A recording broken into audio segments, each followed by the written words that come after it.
Bonjour, merci de vous joindre à nous pour ce dernier entretien de la saison, entretien Arts et Société présenté à la Place des Arts.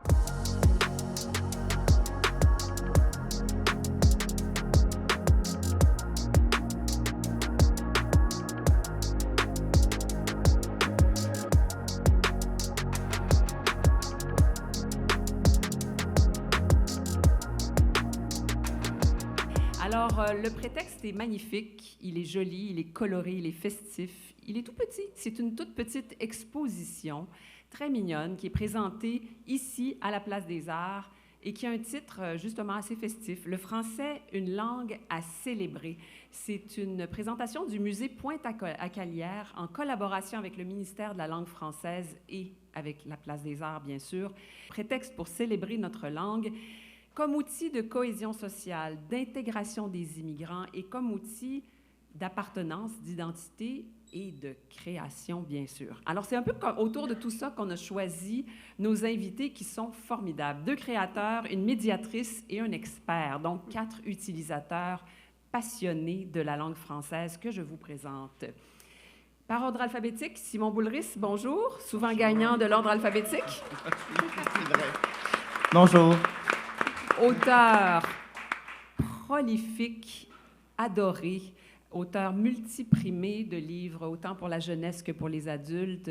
Il écrit pour la télé aussi, vous le savez. Il est chroniqueur à la télé autant qu'à la radio. Julie Laferrière, bonjour. Bonjour.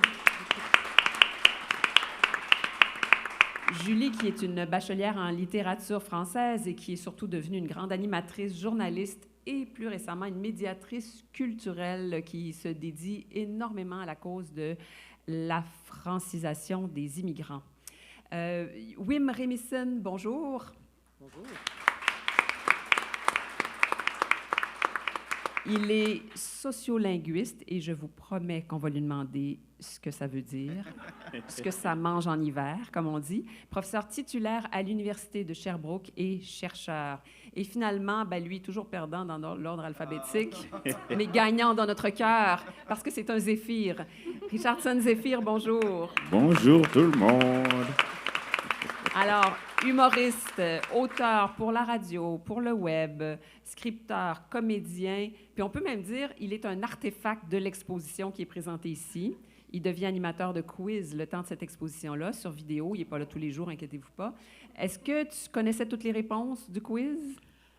Avant le quiz, non. Mais maintenant, oui. Maintenant, oui. Mais voyez-vous, c'est fait pour ça, ce genre de quiz. Alors, je les ai avertis, parce que sinon, vous les trouveriez trop bons d'improviser comme ça, là, que j'allais commencer par leur demander un mot ou une phrase en français qu'ils trouvent particulièrement sublime aujourd'hui, en ce 20 avril 2023, un mot ou une phrase en français qui les fait vibrer. Tiens, on se lance avec Simon Boulris. Si tu m'avais posé la question il y a plusieurs années, j'aurais répondu mes 2 mots préférés de la langue française. Guilleret, qui est un mot qui me correspond très, très bien. Guilleret, je trouve que ça sonne bien. C'est dansant.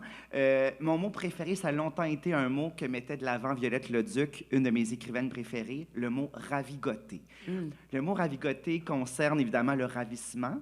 Et goter, ça me fait sourire, je pense à une chèvre. Donc, j'aime ça. Ravigoter, je trouve que ça me représente très bien aussi. Mais pour être dans le 2023, je me suis beaucoup intéressée à la parution du Robert cette année. Il y a plusieurs mots qui se sont faufilés, des nouveaux mots, des néologismes qu'on utilisait depuis longtemps, et dont le mot « chill ».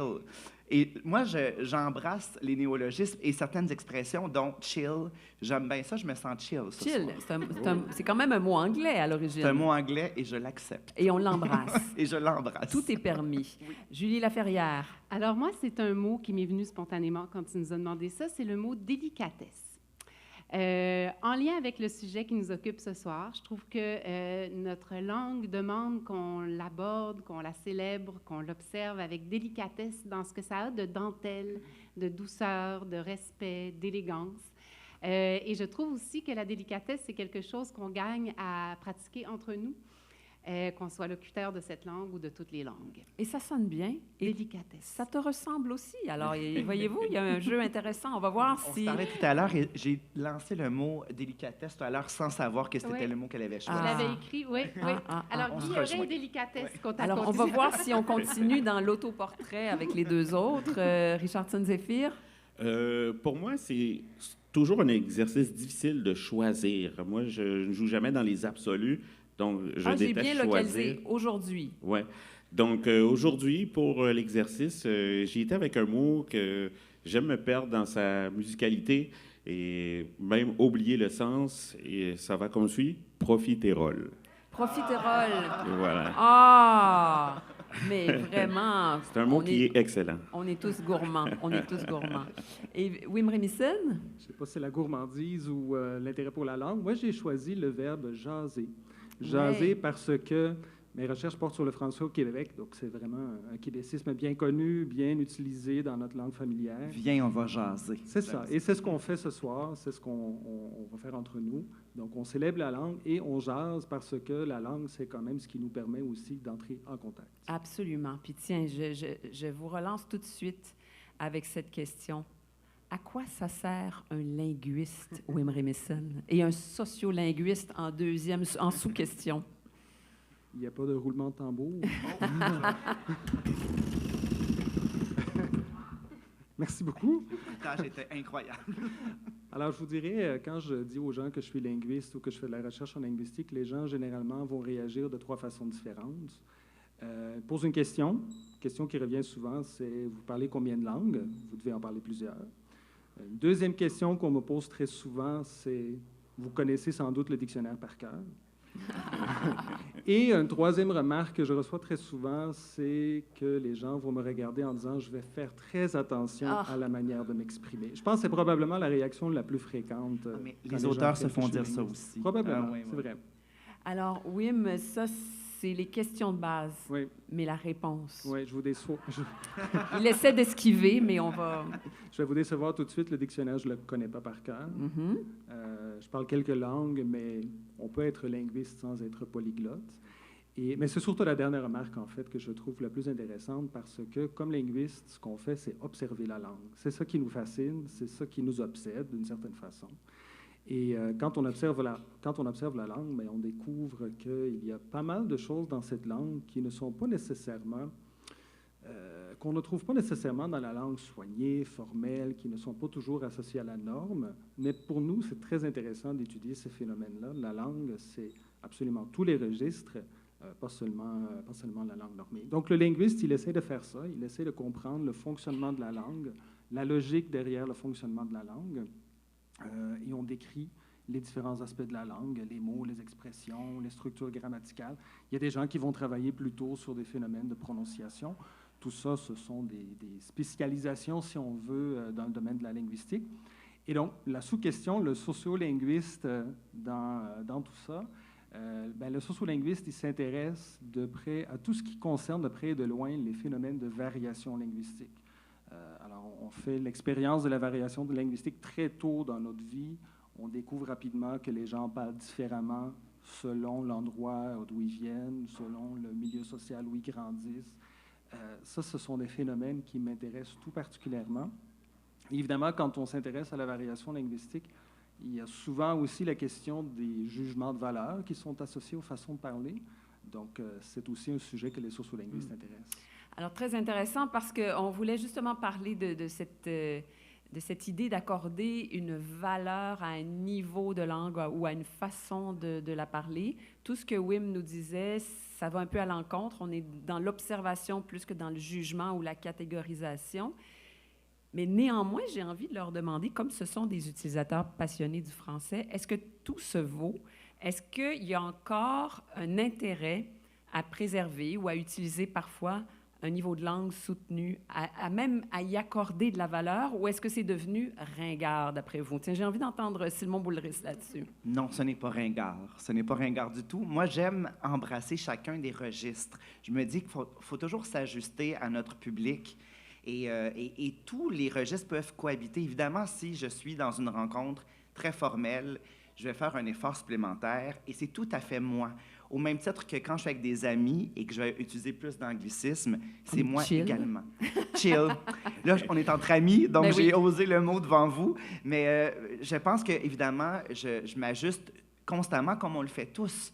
Si on postule pour un poste important, évidemment qu'on va faire un effort supplémentaire au niveau du veston, de la chemise. Mais je pense que la langue, on va en prendre soin, on va la polir un peu plus lors d'un entretien important. Et ça ne veut pas dire qu'on ne la respecte pas quand on est entre amis ou quand on observe, on discute. Tout à l'heure, je m'en vais au théâtre avec mon amie Stéphanie. Après la pièce, on va parler de la pièce de façon tout à fait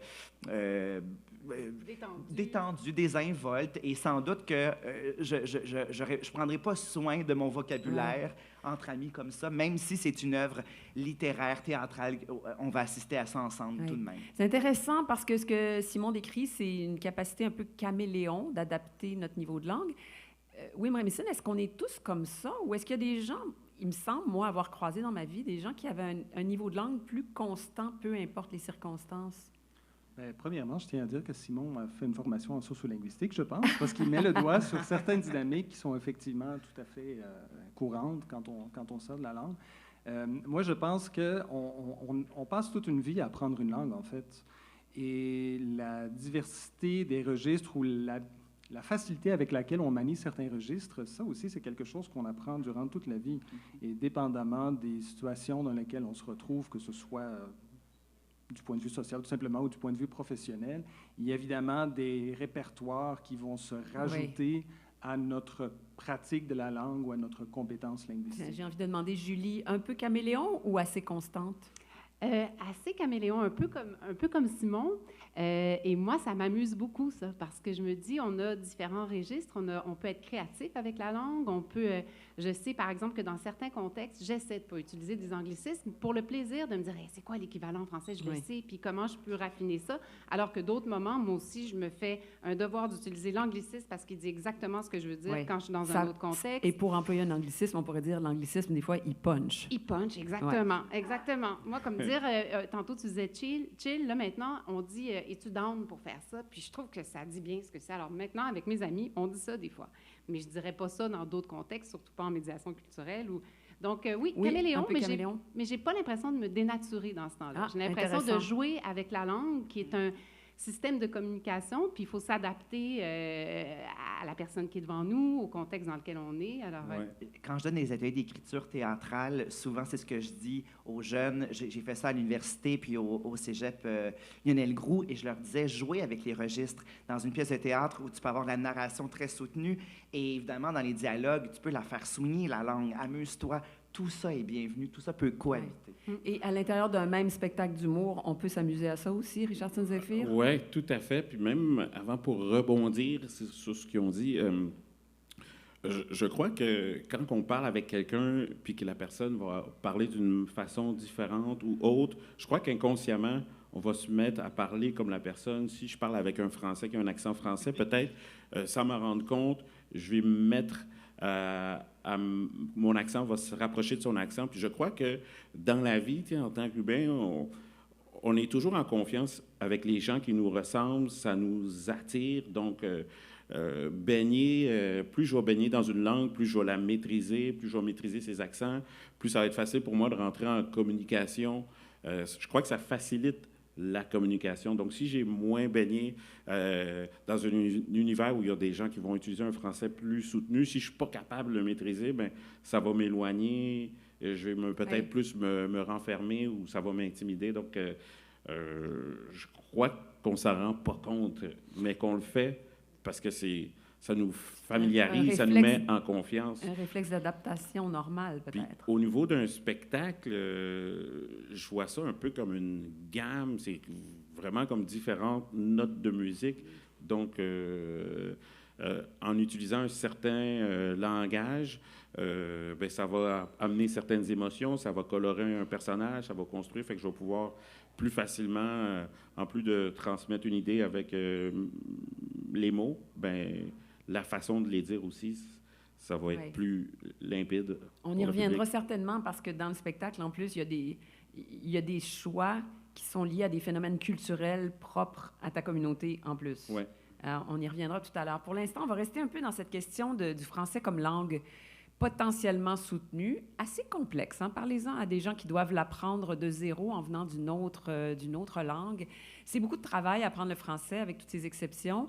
Et il y a un phénomène qui revient périodiquement. Je dirais encore la semaine dernière, je pense qu'il y avait des articles sur une nécessaire révision de l'orthographe et de la grammaire française pour la simplifier.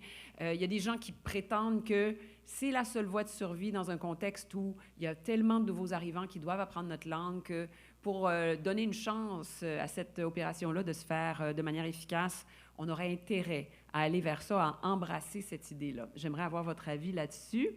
Je ne commencerai pas par le linguiste. Je vais commencer par les gens qui y vont un peu plus à l'instinct. Comment on voit ça, Simon Boulris, quand on est auteur? Mais moi, je suis partisan de l'idée qu'une langue, c'est vivant. Je trouve que ça évolue constamment, puis je pense que des fois, on manque un peu de souplesse. Et sous prétexte que nous, on a appris cette façon d'écrire qui était très restrictive, et parfois, on a souffert à apprendre certaines règles, c'est comme si on voulait reproduire cette souffrance-là. On veut que les autres la vivent, la souffrance. Moi, je l'ai appris, apprends-le toi aussi. Alors que dans certains cas, c'est complexe, c'est une langue complexe, c'est une langue que j'adore. Mais je suis dans la souplesse, c'est-à-dire que, surtout pour les nouveaux arrivants, évidemment que j'accueille ce que j'appelle les accidents poétiques, j'y reviendrai tout à l'heure, mais je serais partisan d'arrondir certains coins ronds de certaines règles parce que je pense que je trouve que c'est une langue qui est parfois punitive. Qu'est-ce que ça veut dire punitive? Bien, j'ai l'impression qu'on nous punit beaucoup. Je pense que ça intimide beaucoup les gens qui utilisent la langue quand on se fait toujours dire « c'est pas comme ça, tu as fait une faute ». Puis on dirait qu'il y a comme un plaisir de nommer l'erreur qui a été commise. Et je trouve ça malsain, en fait. J'ai l'impression que c'est pas comme ça qu'on peut s'émanciper, qu'on peut éclore dans la façon qu'on embrasse la langue française. Donc, moi, je suis du genre à accepter, j'accepterais plus de... C'est ça, je l'assouplirais, oui, certaines règles. D'accord. Alors, il y a beaucoup de gens qui sont un peu dans cet état d'esprit-là. Ouais. Puis là, quand on en vient à donner des exemples, ben oui, OK, on va commencer, on va enlever le « i » de « oignon ». Là, ah ben non, par exemple. Ah ben non, on va pas enlever le « i » de « oignon ». Alors, est-ce qu'il n'y a pas un peu cet effet-là aussi un mélange d'ouverture à l'idée, je posais la question à Julie, et aussi Bien, moi, je suis un peu dans l'équipe de Simon où je me dis que l'indulgence, c'est pas nécessairement de la négligence face à notre langue. Puis, tu le disais, je travaille en médiation culturelle, puis je suis allée dans le ventre du dragon. J'ai enseigné le français à des nouveaux arrivants pendant 9 mois. Donc, ils ont vraiment évolué sur 9 mois. Et on se rend compte, quand on l'enseigne, à quel point ce n'est qu'une langue d'exception. Ça finit jamais. Il y avait une femme iranienne, elle était merveilleuse, puis elle disait « Mais c'est toujours comme ça. » Puis j'aimerais tellement, Faiza, te dire que oui, c'est systématiquement comme ça, mais non, il y a ça et ça comme exception. Alors, effectivement, la pomme que j'ai mangée et on l'a appris comme ça, mais est-ce que ça serait vraiment un désaveu de changer cette mentalité-là par rapport au participe passé pour aider ceux qui l'apprennent? Je pose la question, je n'ai pas la réponse, mais ce qui me vient, c'est que l'indulgence, pour moi, n'est pas une menace à la qualité. Il faut être indulgent, surtout à ceux qui l'apprennent. Et à la survie de la langue. Oui. C'est que des fois, quand on stoppe juste à ça, on n'est même plus en train d'écouter le contenu.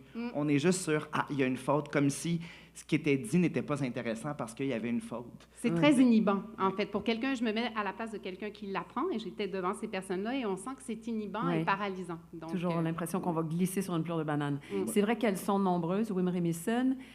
On va quand même prendre le temps de signaler, vous êtes belge, mais vous êtes un belge flamand. Donc, le français, est-ce que vous l'avez appris très jeune, à peu près en même temps que dès l'école primaire? Oui, l'école primaire, j'ai dû commencer à l'âge de 10 ans à peu près. Ah, 10 ans seulement quand même. Oui. Donc, c'est une langue que vous avez dû apprendre, qui n'a pas coulé en même temps que le sang maternel et paternel. Oui.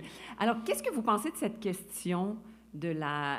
Est-ce que, d'après vous, comme certaines personnes le prétendent, c'est inéluctable qu'on s'en aille vers une simplification, une harmonisation des règles du français? Bien, pour moi, évolution et simplification, c'est pas tout à fait la même chose. Et quand on regarde, on a beaucoup fait allusion au phénomène qui concerne l'orthographe. L'orthographe, elle a quand même changé à plusieurs reprises dans l'histoire du français. Souvent, on n'en a pas conscience parce que ce qu'on lit, quand on lit, par exemple, une pièce de Molière, ça va être une édition moderne, adaptée à notre orthographe. On oublie qu'à l'époque, il y avait des pratiques orthographiques différentes. Donc, on est un peu aveugle, je pense, face à l'évolution que l'orthographe a connue. Donc, en ce sens-là, que l'orthographe change, ça tombe sous le sens et c'est tout à fait logique. Il y a plein de langues parlées à travers le monde qui le montraient très clairement, où il y a des réformes qui sont faites assez régulièrement. Est-ce qu'on serait donc même presque un peu lent en termes de réforme par rapport à d'autres langues, selon vous? Ouais, je pense qu'en tant que francophone, on a souvent une sensibilité particulièrement développée par rapport à la question de l'orthographe. Il faut, je pense, dédramatiser un peu. La question de la réforme de l'accord du parti passé, ça, c'est une question intéressante parce que c'est devenu vraiment emblématique dans le débat sur la réforme de l'orthographe. Mais quand on regarde un peu la proposition telle qu'elle est faite, il y a relativement peu de changements, en fait, qui surviendraient. Il y a peut-être 1% là, dans un texte de mots qui seraient écrits différemment dans un texte. Alors que l'investissement que ça prend en termes de temps, en termes de débat de société. Aussi, mais je pensais plus à la question de l'apprenant. Ah, le temps que l'apprenant doit mettre sur la maîtrise de ces exceptions-là est quand même particulièrement important. Donc, je pense qu'il faut qu'on essaie d'aborder ça un peu plus froidement. Parce que des fois, ça touche à quelque chose de très sensible. La langue, c'est pas l'écrit. Je veux dire, l'écrit, c'est une manifestation de la langue, mais il y a autre chose aussi. Finalement, l'écrit, c'est un code. C'est un code qu'on se donne pour transmettre des idées, pour les coucher sur papier, mais on peut très bien revoir ce code-là en tant que tel. Est-ce qu'on le fait? Est-ce que c'est à l'ordre du jour? Ben, il y a des propositions de réforme et souvent, ça prend quand même un certain temps avant que ça finisse par s'installer dans l'usage. Il y a des acteurs qui pourraient prendre les devants, qui hésitent pour toutes sortes de raisons. Mais conservatisme. Qu'est-ce qui nous retient? Oui. Bien, je pense qu'il y a souvent la crainte de passer pour quelqu'un qui ne maîtrise pas la langue, justement, quand on intègre certains changements qui sont proposés. Ça peut être associé à une paresse intellectuelle. On pourrait se faire taxer de ça, effectivement. Oui. Ce qu'on veut éviter, bien évidemment, quand on écrit et quand on est lu. Oui. Donc, je pense qu'il y a plusieurs facteurs comme ça qui peuvent expliquer pourquoi on est un peu frileux à l'idée de réformer l'orthographe. Oui. Richardson, une opinion sur la difficulté, justement, de cette écriture pleine d'exceptions et l'intérêt qu'on pourrait avoir à simplifier un petit peu les choses? Bien, je crois que c'est peut-être, ça part d'une perception qu'on a à partir du moment que tu trouves ça beau, que tu aimes la langue, bien, tu vas l'apprendre comme qu'elle est. Je crois que c'est ça, aimer la langue. Puis au niveau de l'évolution ou de la mouvance de la langue, moi, je crois que ça va se faire. Comme tout évolue, je crois que de génération en génération, ça va évoluer comme elle a toujours évolué. Donc, que des gens disent il faut absolument que ça change, je crois que ça va se faire tout seul. Ce qui doit changer va changer. On ne pourra rien y faire. Là, juste à aller dans une école secondaire, regarder comment les jeunes parlent, tous les mots qu'ils utilisent. Donc, je pense à comment que moi, je parlais français plus jeune, comment mes parents parlaient français, comment que les plus jeunes parlent français maintenant. Je crois que l'évolution va se faire tout seul. Oui. Puis, Julie, parlant d'évolution qui se fait un peu toute seule, il y a des enjeux de société aussi qui nous amènent des fois à changer un peu une façon d'exprimer les choses. Avant, pendant qu'on jasait, avant la rencontre, tu as évoqué, entre autres, l'écriture inclusive. Oui, l'écriture épicène, ou ça aussi, ça nous demande... Moi, je suis assez intéressée par cette approche-là parce qu'on a souvent été habitué de parler en termes... Bien, je vais redonner l'exemple qu'on se donnait avant. J'enseigne aussi dans une école de cinéma, puis j'avais devant moi des cohortes formées d'hommes et de femmes. Donc, souvent, je disais, bien, celles qui deviendront réalisatrices, ceux qui deviendront réalisateurs, pour me rendre compte qu'aujourd'hui, maintenant, il y a des gens qui s'identifient peut-être pas à un genre ou à l'autre. Donc, ça m'a obligée à revoir ma façon de m'exprimer en disant tout simplement, bon, bien, ceux qui s'intéressent à la réalisation ou ceux que la production intéresse plutôt que ceux qui deviendront producteurs, productrices. Et ça en vient à considérer, par ce champ lexical-là, des changements, des mouvements dans la société, et ça peut venir par le langage, ouvrir nos horizons. C'est l'œuf ou la poule, tu me diras, mais je pense que ce qu'on se suggère comme vocabulaire peut nous amener à ouvrir nos horizons et à peut-être être plus présent à ce qui se passe devant nous. Simon, tu as l'air d'accord? Oui, je suis d'accord. Je disais tout à l'heure que la langue est vivante, mais je pense qu'il faut être au diapason avec sa société. Et là, tu l'es avec la classe que tu as devant toi. Donc, c'est possible de parler du... Tu sais, on dit le corps professoral, c'est une façon très élégante de rassembler, d'être grégaire dans l'expression choisie. Oui, puis dans ces mêmes gestes-là, on parlait des nouveaux mots qui ont été homologués dans le Robert récemment. Bien, IEL, qui est le pronom neutre, oui. Oui, il est homologué, il existe maintenant. Donc, c'est dans la vie, ça fait pas. Voilà. C'est en mouvance. Ça ne veut pas dire qu'il faut en faire un dogme. Non. C'est disponible. L'outil existe, on peut le dire comme ça. Wim Remison, est-ce que c'est quelque chose qu'on voit souvent, que des enjeux de société peuvent contribuer à faire évoluer la langue de manière assez naturelle? Oui, je pense qu'il y a des débats propres à chaque époque. La question du néopronom, c'est une question un peu plus récente, si on veut. On n'a pas remonté très loin. On peut penser au débat sur la féminisation. Ça fait quand même pas si longtemps que ça, mais ce débat-là, on l'a eu aussi. Et à un certain moment, les gens trouvaient ça effrayant de féminiser des titres ou des noms de métiers. Il y a encore beaucoup de gens qui trouvent ça en France. Est-ce que je peux donner un exemple? Oui. Dernièrement, j'ai fait une chronique à l'émission cette année-là et je présentais 2 livres de 2 femmes, des écrivaines que j'adore. Alors, Francine Noël et Louise Desjardins. Et dans les 2 cas, je leur ai demandé, est-ce que je peux dire que vous êtes autrice? Et Francine Noël a dit, oh non, surtout pas. Non, c'est un mot que j'exècre. Et Louise Desjardins, elle me dit, ben moi, j'ai étudié la linguistique. Moi, j'adore le mot autrice. C'était là bien avant ça existait. C'est disparu, c'est revenu. J'ai aimé ça, avoir les 2 points de vue de 2 femmes de la même génération, mais diamétralement opposées sur ce mot-là. Donc, je voulais juste respecter la façon de les présenter. Puis, si je peux faire du millage de secondes, toujours dans un contexte d'enseignement où on a des nouveaux concitoyens qui viennent de partout dans le monde, certains de régimes plus restrictifs et je m'entendais dire, ben, on l'écrit au masculin parce que le masculin l'emporte sur le féminin. Moi, qui suis féministe aussi, j'avais beaucoup de mal avec cette... Alors, il y a aussi ça quand on dit que... Mais oui, quand on dit qu'il faut être de notre temps. C'est une phrase qui est difficile à dire dans un contexte d'enseignement. Vous pouvez comprendre. C'est vrai, hein? Messieurs. C'est vrai que c'est encore la façon de le dire en grammaire, hein? Wim Remison, le masculin l'emporte sur le féminin. C'est comme une formule consacrée en quelque sorte. Oui, tout à fait. C'est vrai qu'elle passe un petit peu moins bien, hein? Effectivement. Julie Delporte a écrit un livre qui s'intitule « Moi aussi, je voulais l'emporter ». Je trouve ça tellement fort. Oui, c'est bien ça. Bravo, en effet.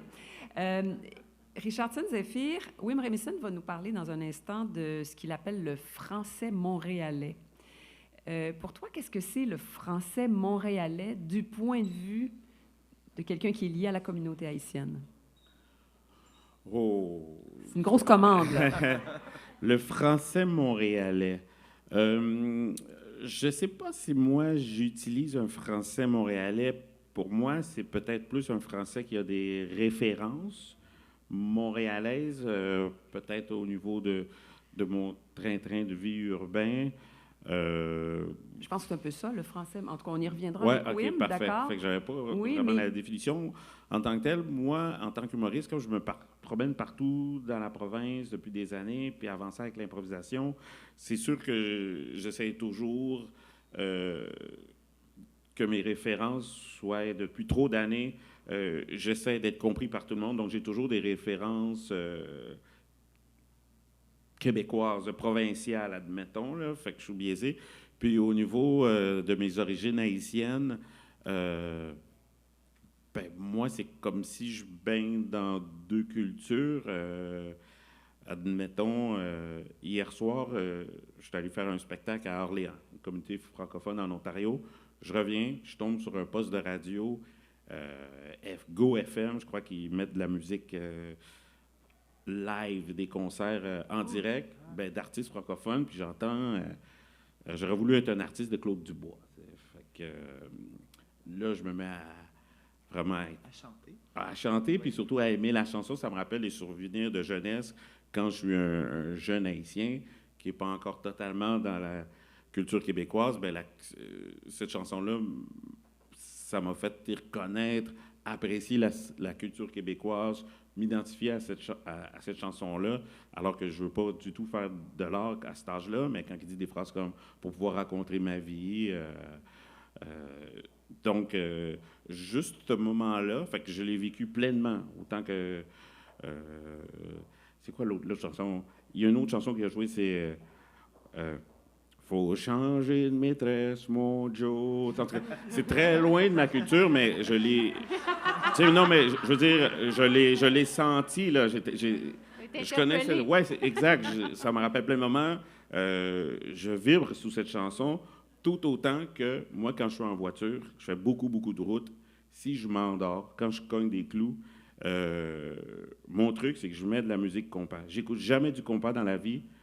Quand je dors, je mets du compas, donc la musique vraiment dansante haïtienne, et immédiatement, je me réveille et je danse. Ça, c'est mon truc. Je peux faire 10 heures d'auto. Donc, c'est les deux cultures, donc je vibre autant dans les deux, là, comment que je peux sauter de l'une à l'autre. Donc, l'effet caméléon dont on a parlé dès le début, tu le vis à l'échelle de ta propre vie avec toi-même, si je comprends bien. Exactement. Ouais. Et là, je dirais pas l'effet caméléon. L'effet caméléon, c'est vraiment d'imiter sans se rendre compte. Oui, c'est vrai. Pour faire « Ah, je t'imite, tu m'acceptes facilement. » Oui, non, tu as raison, il y a une nuance. Là, c'est de te brancher sur des racines différentes. Ouais. Donc là, je ne sais pas si je m'ai éloigné de la question. Non, mais Donc, moi, je vois plus la différence entre les... Ouais, je vois plus la différence entre les deux français, ouais. Ah, intéressant. Ouais. Et ça va être vraiment l'état du moment, la vibration du moment qui va faire que tu vas t'identifier plus à l'un ou à l'autre. Ouais, je saute d'un à l'autre comme... Mais pour moi, c'est comme un wagon de métro azur. Tu sais, avant, les wagons de métro, c'était des stations séparées. Moi, mon français, c'est il y a un wagon. C'est intéressant, une voyager belle d'un image. à l'autre. Très belle image. On peut passer d'un wagon à l'autre. Oui, très intéressant. Sur la langue montréalaise, je pense que des fois, quand on prend une distance, un pas de distance, on réalise certaines particularités qui ne nous sautent pas aux yeux. En allant aux îles de la Madeleine, il y a certaines expressions que je disais qui étaient peut-être moins partagées et on m'avait remis un dictionnaire des régionalismes. Et c'était tellement... Je lisais George Langford avec le dictionnaire à côté, puis il y avait des expressions qui m'échappaient. Et pourtant, c'était ma langue aussi, ça faisait partie de ma langue, mais je trouvais ça tellement émouvant de découvrir avec le dictionnaire d'expressions qui est un peu, qui m'était un peu étrangère, même si c'est en français. Puis un autre exemple assez concret, un jour, je suis en France, dans le nord de la France, à Lille, je crois, j'avais une résidence d'écriture là-bas, puis il y a un médecin qui aimait beaucoup ce que j'écrivais et donc il m'avait proposé de venir prendre un verre chez lui. Et quand j'ai ouvert la portière, je l'ai refermée et j'ai dit « Ah, je ne sais pas si j'ai barré la porte. Un réflexe très québécois là, de dire « barrer la porte ». Et ça l'a vraiment ému parce que son grand-père disait « barrer la porte ». Évidemment, en France, ils disent jamais ça, barrer. Mais lui, ça lui a rappelé un souvenir enfoui. Son grand-père qui disait ça, il avait les yeux pleins d'eau. Je trouvais ça beau de voir à quel point que ce mot-là, nous, il a perduré de notre côté, puis Absolument. Ça lui a rappelé un beau souvenir. Et la façon dont tu le décris, c'est comme si ça venait chercher une émotion aussi forte qu'une odeur ou qu'une musique. C'est sensoriel, c'est ça, c'est une mémoire sensorielle. Et là, on va parler un peu, justement, ce français montréalais, il est fait de tout ça. C'est là qu'on voit, là, il est fait autant d'un mot qui nous vient de la France, peut-être du 16e ou du 17e siècle, que de mots qui viennent de la culture haïtienne, si je comprends bien, Wim Remisen? Oui. En fait, je m'en rends compte depuis tantôt. On parle du français, mais on devrait parler des Français. Vous l'aurez compris, là, moi, c'est vraiment ça que j'essaie de mettre de l'avant quand on s'intéresse à la langue. Puis c'est pareil pour Montréal. Il n'y a pas qu'un Français montréalais. Je pense qu'il y a des Français montréalais. Et cette langue-là varie énormément. Et c'est ça qui fait toute la richesse de la langue telle qu'on la parle. Il y avait un autre point que je voulais mentionner, et là, ça m'échappe. Mais cette idée de français montréalais, si vous dites qu'il y en a même plusieurs, elle est construite sur quoi? Ouais, s'il y en a plusieurs. Ouais. J'ai retrouvé mon idée, merci beaucoup, Catherine. En fait, je repensais, en vous écoutant, à une distinction que fait Henriette Walter, qui est une linguiste française qui a travaillé sur le français parisien. Et elle parle de Paris terroir et Paris creuset. Et Montréal, c'est un peu la même chose. On peut trouver à Montréal le français québécois plus traditionnel qu'on le trouve dans d'autres régions aussi. mais Montréal est aussi un creuset, donc un lieu de rencontre, des influences qui viennent de plusieurs endroits à travers la planète, et forcément, ça va teinter aussi le français tel qu'on le parle en contexte montréalais. Et c'est ça qui est intéressant, parce que cette influence-là, je pense qu'elle est durable aussi, et dans quelques années, il y a certainement des mots qui vont faire partie de l'usage d'un assez grand nombre de Montréalais. Comme, par exemple? Oh, moi, je ne fais pas de prédiction, je n'ai pas de boule de cristal. J'observe, puis on voit un peu comment les choses peuvent évoluer. Est-ce qu'on peut donner l'exemple de mots qui ont été, alors, dont on constate maintenant qu'ils sont passés à l'usage, mais qui viennent d'ailleurs? Ça vaut pour le français en général et pour les différentes variétés. Les contacts sont quand même très fréquents. On parlait de l'influence de l'anglais tantôt, mais d'autres langues ont laissé leur trace sur le français. On finit par oublier ça. Il y a des mots qu'on utilise sur une base quotidienne, des mots comme chiffre, par exemple, ça vient de l'arabe. On n'en est pas café. Il y en a plein des exemples comme ça. Oui, oui. Donc, cette mixité elle fait partie de toutes les langues, en fait. De toutes les langues, effectivement. Alors, la grande question, justement, de partager cette langue avec des gens qui choisissent de vivre ici avec nous, de la faire aimer. Tout à l'heure, j'aimais beaucoup quand Richardson parlait de l'importance qu'une musique peut avoir pour réveiller une vibration, nous rattacher à un morceau de notre culture. Et Julie, l'expérience que tu fais depuis quelque temps, c'est d'utiliser justement l'art et la culture comme passerelle, est-ce qu'on pourrait le dire comme ça? Ah oui, comme main tendue, comme un vrai bienvenue. Vous êtes dans une nouvelle vie que vous avez choisie, et la vie que vous avez choisie, elle est faite de plein de choses, dont d'art, de musique, de théâtre, de cinéma. Alors, une des expériences qu'on fait, puis Catherine, tu es bien placée pour le savoir parce que tu es partie prenante de ça, c'est qu'on va dans des classes de francisation d'adultes, parce que les adultes, contrairement aux ados, aux enfants qui sont dans des milieux scolaires encadrés où il y a des sorties, il y a plein d'activités, les adultes, les parents qui, le soir, venus, travaillent, vont chercher les enfants à la garderie et tout ça, ils n'ont pas le temps pour la plupart. Donc, nous, ce qu'on fait, c'est qu'on va dans des classes avec des musiciens, avec des comédiens, et on fait des petites prestations, des spectacles pour eux, et on échange. Et c'est hallucinant. À quel point on parlait tout à l'heure de l'inhibition que peut provoquer l'apprentissage du français, parce que c'est une langue qui est contraignante, qui peut être difficile, mais qui est si belle.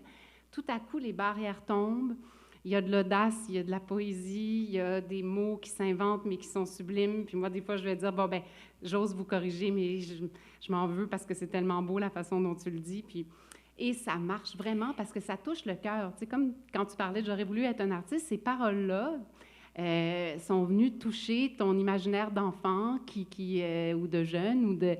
C'est universel, l'émotion que peut transmettre une chanson, une scène de théâtre, et là, c'est le français qui nous unit. C'est ça qui fait qu'on peut se comprendre. Donc, ça marche. Et donc, le pari, c'est que par le ressenti, par l'émotion, on atteint un autre niveau d'ancrage par rapport à la langue.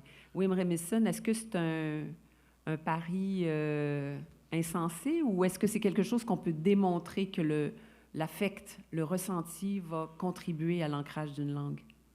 Oui, c'est une bonne question. Je ne suis pas spécialiste en acquisition des langues, mais on évoque souvent cet aspect-là dans la motivation de l'apprentissage d'une langue.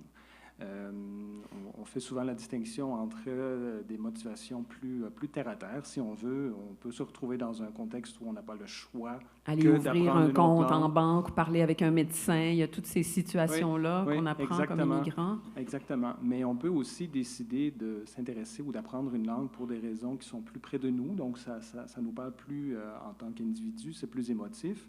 Et je crois que souvent, c'est aussi un apprentissage qui va se traduire dans la durabilité. C'est-à-dire que quand on entretient un lien plus émotif avec la langue, bien, je pense qu'on a aussi tendance à vouloir rester avec cette langue et continuer à l'utiliser. Et je pense que ça, dans toute la question de l'intégration linguistique, c'est un aspect qu'on ne doit pas sous-estimer, parce que c'est important que la langue, on ne la voit pas seulement comme un outil de communication, c'est quelque chose qui nous permet de nous exprimer. Et si on est capable d'établir un lien plus personnel avec cette langue, on va, je pense, se sentir plus légitime aussi de l'utiliser à notre façon. Et si ça a été aussi une occasion de passage, de contact avec la société d'accueil? Est-ce que ça peut aussi contribuer? Très certainement. Et tout à l'heure, quand on parlait de la question de l'apprentissage du français chez les nouveaux arrivants, ce qu'on constate souvent, c'est que c'est très important de leur montrer comment on parle la langue réellement au Québec et de ne pas utiliser un modèle de langue qui est un peu désincarné, qui vient de manuels qui ne sont pas nécessairement faits ici. Ou le français international de Radio-Canada des années 1960. Voilà. On reviendra sur cette étiquette de français international, si vous voulez. Mais donc, c'est ça, c'est très important. Si tu t'investis dans l'apprentissage d'une langue, et Dieu sait que c'est compliqué et ça demande beaucoup de temps et beaucoup d'efforts, si tu fais l'effort de l'apprendre, ben, tu espères aussi l'utiliser en dehors de tes cours. Et donc, c'est très important dans les cours de montrer une langue qui reflète celle qu'on va trouver par la suite à l'extérieur des classes. Une langue qui vibre. Simon, tu as aussi eu l'occasion de travailler, toi, dans ton cas, plus avec des enfants immigrants. Avec des enfants, mais surtout des adolescents. Alors, à l'école Paul Gérin-Lajoie. Paul Gérin-Lajoie. C'est que j'ai toujours PGLO, c'est pour ça que j'ai... Alors, chez PGLO, il y a donc Mélissa Lefebvre, qui était la professeure de théâtre et qui l'est toujours d'ailleurs, qui présentait un spectacle qui s'appelle Bagage. Et donc, pour nourrir ce texte-là, elle m'avait demandé, pourrais-tu faire écrire les élèves nouveaux arrivants? Il y avait à l'époque 5 niveaux. Le premier niveau, c'est des élèves qui débarquent de la Bulgarie, de la Colombie, et donc le français, ils connaissent à peine le mot « bonjour », et donc j'ai assisté dans chacune des classes, les niveaux différents, à quel point ils se bonifiaient de classe en classe, et parfois dans la même année, ils pouvaient passer à un niveau supérieur. Et le niveau 5, c'est avec eux que je travaillais surtout, mais le niveau 5, c'est juste avant de passer au régulier. Parfois, c'est des gens qui sont là depuis 3 ans, 4 ans, mais parfois 2 ans. Des fois, c'est fulgurant à quel point l'apprentissage est rapide avec eux. Et j'étais constamment ému par la grande curiosité. Et c'est là que j'ai dit tantôt le mot délicatesse. Ils ont une espèce de délicatesse à trouver le bon mot. Peu importe ce qui se passait, on cherchait tout le temps. Le dictionnaire était le prolongement de leurs mains. Et c'était tellement beau dans les classes de se regrouper par langue, leur langue maternelle. Ceux qui parlaient l'espagnol étaient un peu regroupés, puis c'était des pays variés, mais tous ensemble, s'entraider, puis de rire des erreurs des autres de façon très amicale. On s'est trompé, c'est pas grave. Et ça m'a rappelé mes propres accidents poétiques quand j'étais jeune. Quand j'ai appris l'anglais, dans un exposé oral, j'ai dit « For Christmas, I received some silver ». C'est de l'argent. J'avais vérifié au dictionnaire, puis j'avais dit silver, puis c'était assez cute comme erreur. C'était pas si grave. Tout comme quand j'ai dit à ma professeure en 3e année que son parfum était nauséabond. Je venais découvrir un nouveau mot, puis j'étais heureux votre parfum est nauséabond. Puis elle m'a dit je pense pas que tu veux m'insulter, alors je vais te corriger. Mais c'est attachant, ça. Puis ça arrive constamment avec ces jeunes poètes, parce que c'était vraiment de la poésie. On a travaillé sur qu'est-ce qu'ils ont perdu et qu'est-ce qu'ils ont gagné en arrivant ici. Et on a donc fait le livre Bagage, mon histoire. Et je voulais juste vous donner un exemple très, très concret de... Alors, voilà, ici, on a Dewey Kim, qui vient de la Corée du Sud. Elle avait écrit « J'ai jeté mes 12 ans, mes vieux souvenirs, mes vieux amis, mon vieux pays, mon cocon, le nœud de ma vie. J'ai de nouveaux ans. » Et après ça, c'est « Maintenant, j'avance en fendant ma chrysalide. » J'ai de nouveaux ans. C'est sûr qu'au niveau de la syntaxe, c'est sûr que c'est pas parfait, mais j'ai dit, on ne peut pas toucher à ça. Mais c'est une image. C'est une image parfaite. Puissante. Puissante, très forte. Et ça arrive sans arrêt. Oui. Et la découverte de dire, mais tu es un poète, et de voir la fierté dans leurs yeux. J'ai fait un poème en français, qui est parfois leur 3e langue ou leur 4e langue. Non, c'est un projet extraordinaire. Et Julie, on le voit avec les adultes aussi, qui sont même capables de participer à des activités d'improvisation. D'improvisation, ça, c'est... je vous raconte 2 petites anecdotes pour aller dans le sens de ce que Simon raconte. L'improvisation, c'est formidable pour l'audace. On fait des ateliers d'improvisation avec Réal Bossé, qui est un génie de l'improvisation, en impro. Puis, à un moment, il venait de faire une improvisation où il incarnait une grosse souris. Et quand il a eu terminé son improvisation, il a dit, là, on va jouer ensemble. Et vous pouvez être qui vous voulez, ce que vous voulez. Puis si vous vous trompez puis que vous êtes une grosse souris, c'est pas grave. Et le niveau d'erreur était très bas parce qu'il y avait justement cette détente-là. Alors ça, déjà ça. Et l'autre expérience qu'on a vécue récemment, sur 9 semaines, on a fait une co-création avec une classe d'apprenants. Ils étaient 18. Ils ont créé une pièce qu'ils ont écrite. Et il y avait là beaucoup de poésie aussi. Et il y a un homme chinois qui était ici depuis 44 semaines. Il ne parlait pas un mot de français il y a 44 semaines.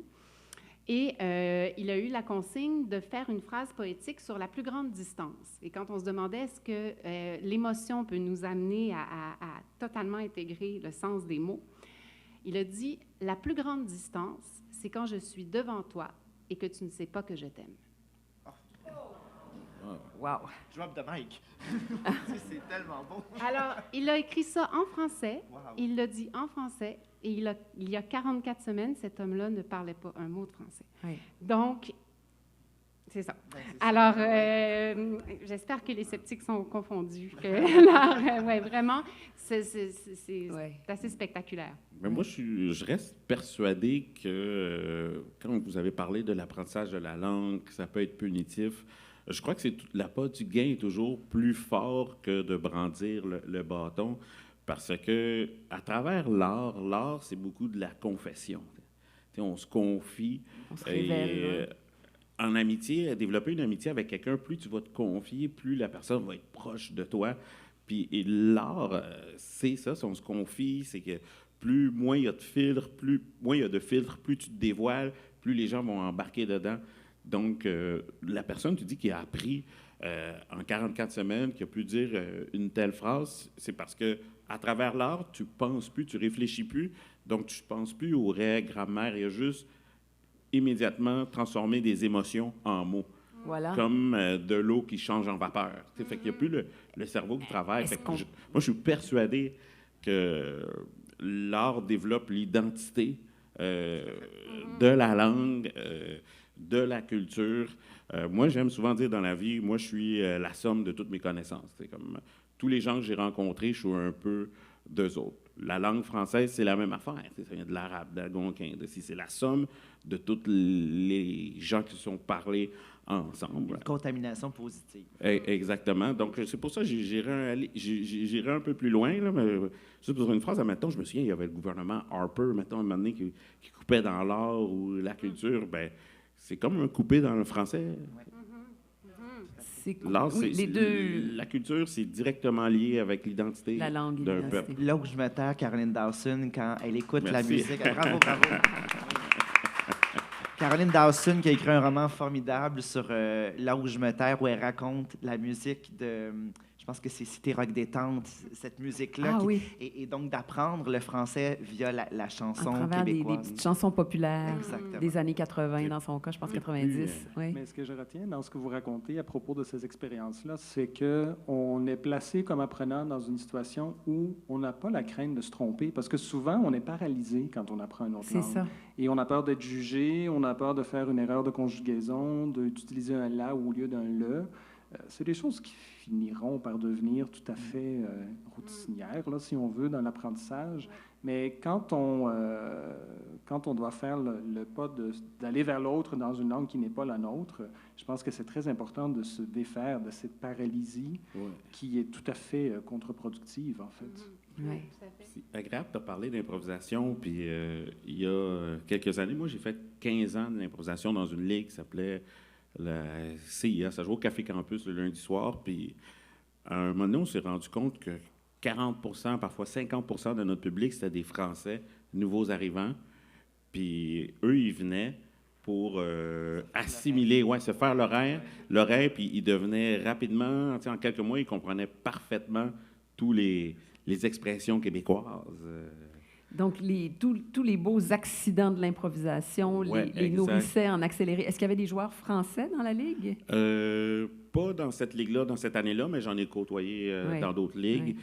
Mais c'est vraiment que c'est facile d'apprendre sans t'en rendre compte, parce que nous, on joue, donc on utilise des expressions de la vie courante, on fait des expressions, fait qu'eux, ils peuvent vraiment assimiler sans s'en rendre compte Oui. les expressions qu'ils Mais- trouvent loufoques. À vous entendre, là, depuis tout à l'heure, je me dis que finalement, apprendre une langue, c'est une très belle occasion. Ça devient presque un avantage créatif, Simon. cette espèce... Si on est dans un contexte favorable d'abandon et tout, Oui. donc ça devient presque un avantage créatif. Et en retour, ça ancre un genre de ressenti qui va venir... Mais je pense qu'il faut... un artiste, par définition, c'est une éponge. Il faut absorber tout ce qui nous est proposé, puis on restitue un peu, tu sais, on est tellement chargé qu'on restitue tout ce qu'on a accumulé. Puis il y a des emprunts là-dedans, l'observation. J'étais allé jouer en Afrique un solo qui s'appelle « Simon, toujours aimé danser », et je parlais avec... C'est un festival africain, donc il y avait beaucoup des gens qui venaient de partout, et il y a un Camerounais qui m'a appris une expression de son pays. Et j'ai tellement trouvé ça brillant. Je sais pas pourquoi on n'utilise pas ça. Il a dit, on a inventé, nous, je pense, le mot titrologuer. Et titrologuer, c'est lorsqu'on parle, et on fait tout ça, c'est-à-dire on a lu les titres des journaux, mais on n'a pas lu l'article. Et donc, on parle juste de... On dit, j'ai su... Donc, c'est juste quand tu veux... C'est effrayant. As-tu vu ça? Tu pètes la broue, là. Tu fais, oui. Donc, titrologuer, c'est oui, j'ai lu ça, alors que tu fais juste nommer les titres. Donc, j'ai trouvé, mais mon Dieu, mais c'est très québécois. Ah oui. Je me reconnais ça là-dedans. Donc, je trouve que c'est une richesse, puis je trouve que c'est ça, il faut être dans une posture d'absorption, d'être une éponge, puis d'être, tu disais, la somme de tout ce qu'on a assimilé, c'est tout à fait vrai, je pense. Puis ça rend le français, encore une fois, vivant et évolutif. Si je peux rebondir sur ce que Simon dit, il y a à peu près 12 ans, j'avais fait la narration sur une petite série de vignettes qui s'appelait « J'aime les mots » qui était présentée à TV5 Monde. Et là, on est rendu quoi? 327 millions de locuteurs à peu près. Là, je pense que c'est les derniers chiffres que j'ai lus. Et il y a un journaliste qui se promenait à travers tous les pays de la francophonie, puis il faisait rebondir des mots français de tous les pays. Alors, par exemple, il demandait une babouche. C'est quoi? Alors, quelqu'un, je ne sais pas, dans un pays, pouvait dire « Ah, ça doit être quelqu'un qui parle beaucoup. » Après ça, niaiser. « Ah, ça doit être quelqu'un qui n'est pas très intelligent. » Alors, dans la francophonie même, il y avait des interprétations multiples de mots qui sont vraiment des variétés de langue. Alors, on peut imaginer, effectivement, des gens en situation de création s'approprier ces mots-là et en faire quelque chose de complètement nouveau. Oui. Bon, je pense que j'aurais envie de retenir de tout ça que je parle de notre point de départ. On considère encore que le français est une langue riche qui a le droit et la capacité d'être soutenue, d'être profonde. Mais je pense qu'on est tous contre le trop normatif, le trop punitif, et pour certainement une grande liberté d'usage de la langue. Contre le punitif, mais pas le normatif. Pour ma part, en tout cas. Qu'est-ce que c'est? J'ai bien dit le trop normatif, mais le normatif, c'est vrai que ça en prend, hein, Wim Remilson. À un moment donné, il faut se comprendre, là. Oui, puis je vous remercie de me donner l'occasion de revenir sur ça, parce que des fois, comme linguiste, on se fait dire qu'on est un peu laxiste ou qu'on devient relativiste, parce que finalement, on accepte tout. Non, en fait, c'est tout le contraire, parce qu'on est très conscient. Il faut être très conscient du jeu des registres et de l'image qu'on projette de nous aussi quand on fait certains choix. Donc, je pense que c'est important quand on pense, par exemple, à l'apprentissage de la langue à l'école, de faire la part des choses et de mieux expliquer pourquoi, quand on fait des cours de français, il y a certains registres qu'on apprend, mais on a souvent tendance à le présenter comme étant quelque chose qu'on doit intégrer. En fait, je parlais tantôt des répertoires linguistiques, c'est vraiment une variété qu'on devrait ajouter à une variété déjà existante. Et donc, en ce sens-là, tout à fait, il y a de la place pour la langue normée, ça me semble assez évident. Il y a une attente aussi envers ce type de langage dans certains contextes, dans certaines situations. Donc, c'est tous les registres, finalement, qu'on doit considérer. Merci de la précision, c'est vrai. La langue, il faut important. qu'il y ait un référent normé, mais les variantes sont la beauté de la chose aussi. Il y a de la place pour ça. Il y a de la place pour ça. Merci infiniment à nos 4 invités d'aujourd'hui. Simon Boulris, auteur prolifique, je l'ai dit tout à l'heure, et Julie Laferrière à ses côtés, qui est animatrice, journaliste et médiatrice culturelle. Wim Remilson, sociolinguiste, professeur titulaire à l'Université de Sherbrooke.